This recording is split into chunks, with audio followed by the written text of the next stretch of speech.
Welcome back to Bucks County.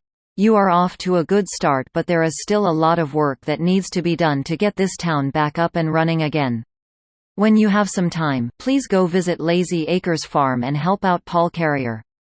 He is having financial trouble and needs to get his oats to market so he can purchase straw for his baling business. Once you harvest his oats and bring them to the animal stockyard, he will be able to purchase your straw from your wheat harvest. That should give him enough funds to start leasing his equipment back from the shop and stop him from going bankrupt. You can take care of your farm once Paul is okay. Have a good day and stay focused. Good afternoon. Welcome back to Bucks County. Thanks for stopping in, everyone. This is our second episode. It is still technically day one. It's just about 2:30 in the afternoon, and we've got a lot of work to do today. It looks like we've got to head over to Lazy Acres Farm and help out Mr. Paul Carrier, who wants to buy our straw but doesn't have any money. So he needs to bring his oats to market. So that's what we're going to do today. We're going to help Paul on Lazy Acres Farm harvest his oats. Let's just have a look at what we need to do at our farm first. Where are we? Oh, we're over here. There we are. So last week we harvested the wheat in field 17. We've got canola and soybeans growing in 28 and 16, and we still need to plant field 15. We're going to need a corn planter. I don't think we have one around here. I didn't see one. So maybe at some point we can lease a corn planter and replant corn in that field, or we can check and see if there's any other farmers around that need anything else. But for now, I think we're going to head on over to Lazy Acres Farm, which is field number 26, by the way. It does have oats growing in it, so we do need to harvest those. And I think the lady said we need to bring them to the animal stockyard, if I'm not mistaken. So we'll get that done for Paul, and then once his oats are sold, then he can buy the straw from us in our field number 17, which is convenient because we need to replant that anyway. I'm not really sure what we're going to replant it with at this point. I guess we'll wait and see what happens with the town needs. If there's anything specific that they'd like to plant to get the town back on its feet, then by all means I'm for that, because that's what we are here to do at the end of the day. Oh yeah, our canola, we actually have to fertilize that. So once we're done with Paul, we will come back and possibly fertilize that canola and possibly the soybeans as well. We are going to check those. They're most likely ready to be fertilized again. I think they're only in the first stage of growing, and they've only been fertilized 50%. So if we can maximize the crop yield and get a little extra money for the town, then that's what we're going to do. All right, so field number 26 is just around the corner from us. It's not very far at all. I think, yeah, we turn right here, and it's this little green barn right up here. It's not a very big oat field, but it's just enough that we'll get Paul enough money to buy our straw, and then he can get his baling business up and running, and then hopefully Paul can start leasing some equipment back and then replant his field, and so on and so on. And then we have saved another farmer from going bankrupt, as well as the town, which is good. Just to recap, remember last week we stopped those two businesses from going out of business. I can't really remember off the top of my head what they're called, but we did perform a couple of deliveries to get those orders fulfilled, so that we have those businesses still open to us now that we can sell crops to. Well, now that we have our game plan set out for this afternoon, so we're going to harvest Paul's oats, we're going to sell Paul's oats, and then we're going to bring Paul our straw from field number 17. Then we're going to fertilize the canola and the soybeans, and then we'll try and figure out something to replant in field 17. For now, let's just crank up the radio in this harvester, and that'll make this job go just a little bit quicker.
Okay, well that didn't take very long at all. We've got all of the wheat harvested now. The only bad thing about this is that it's just us here.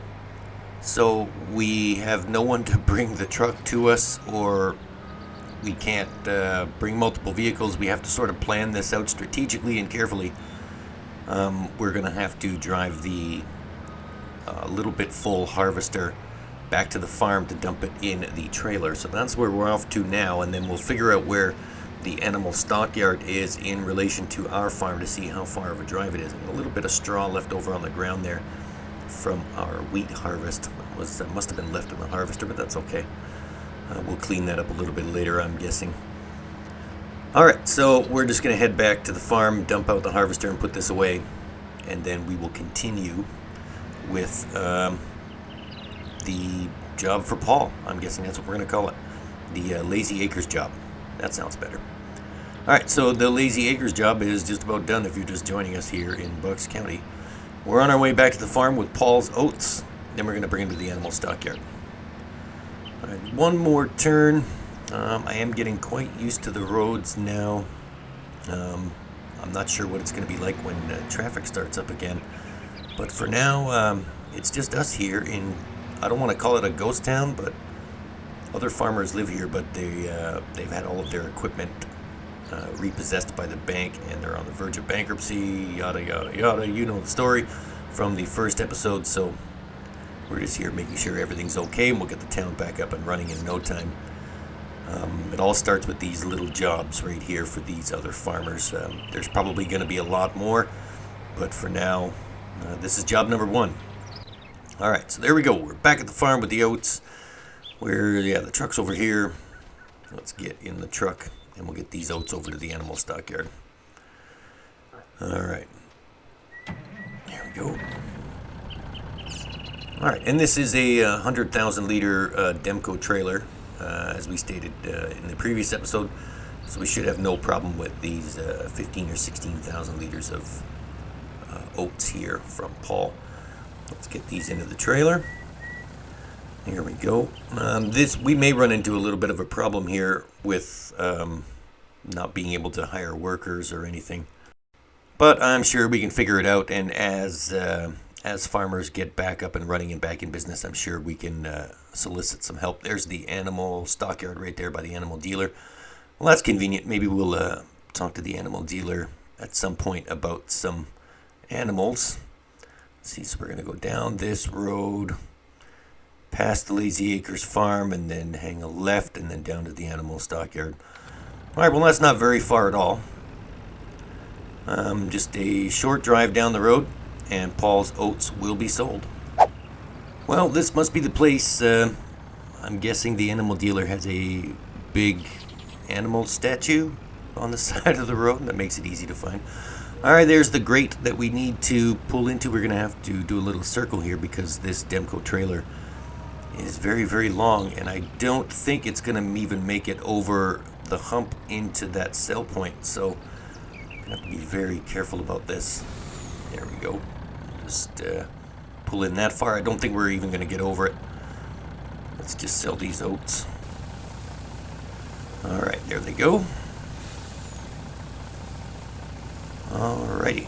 Yep, and there's Paul's contract for oats finished. Oh, and we get a little bonus. So $2,600 extra. And then we can head back to the farm and start bringing Paul our straw. So we've sold Paul's oats to the animal stockyard. He now has enough money in his farm account to purchase our straw, and that means we can get all that straw off of field number 17, and there is quite a bit of it. So let's get back there and get to work. Alright, we are back at the farm with the semi-truck and the Demco trailer. Alright, we're just going to park this here for now. Let's go put the harvester and the header away, and then we'll grab a tractor and fire up that loading wagon and get some straw over to Paul so that Paul can make bales and that Paul can sell the bales to whoever he wants to. It's good to see a fellow farmer get back up and running with just a simple helping hand. That's what this town needs, and that's what we're going to give them. We need to get this entire town back up and running so that the bank doesn't start repossessing farmland or property I'd hate for farmers to lose land as well as the equipment. You know, the equipment is bad enough. Not being able to farm your own land is just like a kick in the head. So, I don't know. I'd hate for that to happen to anyone. So we're here and we're going to help. That's what we do. All right, let's get this back in the shed. There we go, nice and easy. We don't want to damage anything. I'm not even sure if we own this equipment. It was just here and we were given a job to do. So, all right, let's take the smaller John Deere. I don't think we need the dually today. We'll just take the smaller John Deere tractor and get the loading wagon and we'll get this straw over to Paul's barn, and then we'll see Paul's baling business in action. Well, maybe not in action, but it'll be back in action shortly. Once he's done buying all of our straw at an insanely cheap price, by the way, he's going to have to lease a tractor and a baler and a trailer. And then if he does need help planting or harvesting, we can certainly do that again. We just want to see our friend Paul back up and running so that he can put food on the table for his family. And there we go. Straw is going into the wagon, and Paul, we will be there shortly. And we've arrived at Lazy Acres Farm with our first load of straw. We're just going to dump this into the barn, and Paul can deal with this stuff later. Let's see here. This is just the first of many trailers, I'm guessing, because we've got a ton of straw to sell here. All right, $927. Well, that's not bad. We're possibly going to make about $10,000 from this little straw endeavor. Let's go get some more straw. Here is the final trailer load of straw that we're delivering to Paul. All right, so we've got just about $42,000, just under $43,000 now with this last little bit. It's not quite a full trailer, but it's every drop of straw that we had on field number 17. Paul now has like 10 or 11 trailer loads of straw to start this baling business back up. So I wish you the best of luck, Paul. The Lazy Acres job is now complete, and we can get back to our own farm, which I think needs fertilizing of the canola and the soybeans. So let's get that going. All right, arriving back into the shed now with the smaller John Deere tractor. We're just going to park this right back where it was. We'll jump into the Rubicon. Hopefully there's fertilizer in it. Let's just go check that out. Well, we got just over $43,000 now from all of the straw sales to Lazy Acres Farm. So, oh, good. We don't have to fill up the fertilizer sprayer. That should last quite a while. Field number 26 is not that big at all. I'm probably anticipating about 3 minutes it's going to take to fertilize that field. It is quite small, but with the 100% fertilizing of the canola, we should get a good yield, and we'll be able to store that in the silo for future purposes. So let's get out to field number 26. Now it is a little difficult to get into. A little later on down the road, we may want to look at some tree removal just on the roadside here so we can get in and out of the field. Okay, or maybe I should have went to the other side. Yeah, I think the entranceway is on the other side of the field. But this Rubicon is skiddy enough when it's folded, it can fit through some tight spaces. The only issue is that when you unfold it, it is super huge. And it's got like a 40-meter wingspan here. I'm not sure if this is going to work out in this corner of the field. We may have to get a little bit creative when it comes to fertilizing with this thing on the smaller fields. Let's just see how this works. Can we get back there? I don't know. Oh, well, yeah, we can. We'll just swing it around. Not hit any trees yet. Some trees got to come down. This is a little too tight. I don't want to damage. Oh, I'm going to hit the tree. I don't want to damage the boom. Everything looks to be in working order. Alright, so it looks probably about 2 passes. I can't raise the boom up anymore. It's scraping the ground on the left side there. I'm hoping this will be okay. Maybe we can fertilize a different direction next time. Well, there's 1 pass, and I'm thinking maybe we just do the 2 passes, and that should cover the entire field. Yeah, it looks to me like we're going to get it done in 2 passes. We're only going to use about 2 or 3% of the fertilizer that's in this thing. That's good because the other field is considerably larger than field number 26, so we're going to need a lot more fertilizer for that. And just like that, field 26 canola is now fertilized to 100%. So now we can fold this up and head to the backfield. Alright, so we're back here on field number 16 getting ready to fertilize the soybeans. I still need to formulate a plan for field number 15. That's just up ahead of us. I'm not sure if we're going to plant corn there or something else, but we will need to prepare that field. I think it's been plowed already, but we just need to do a few more things to prepare for whatever is going to go in there for now. Oh, look, this Rubicon has a radio in it as well. Let's crank this up.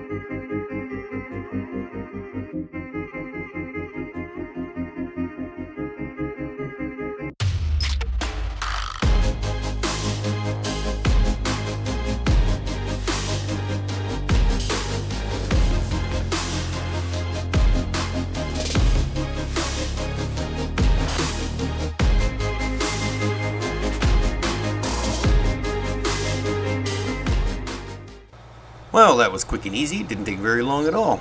Alright, let's put the Rubicon back in the shed. And then, I'm not really sure. I guess we'll try and figure out what we're going to plant in field number 15 and 17. We'll have to go through the crop list. Maybe we can contact some people. I don't even know who to contact, but I am sure we will figure it out before long. Oh, and there's my phone. Let's see what's going on. Hi there, this is the Keystone Bar and Grill. We are trying to get a menu in order and could use some things. Oh, okay. We are in need of eggs for a lot of our recipes. Ooh, uh-oh. If you have a steady supply of eggs, we buy them from you. Thanks. Well, I don't have eggs, but we can certainly get some. We're going to need chickens and probably a lot of them if they're looking for a steady supply of eggs. So that means we're going to plant some wheat. And I know just the humongous field to plant wheat in.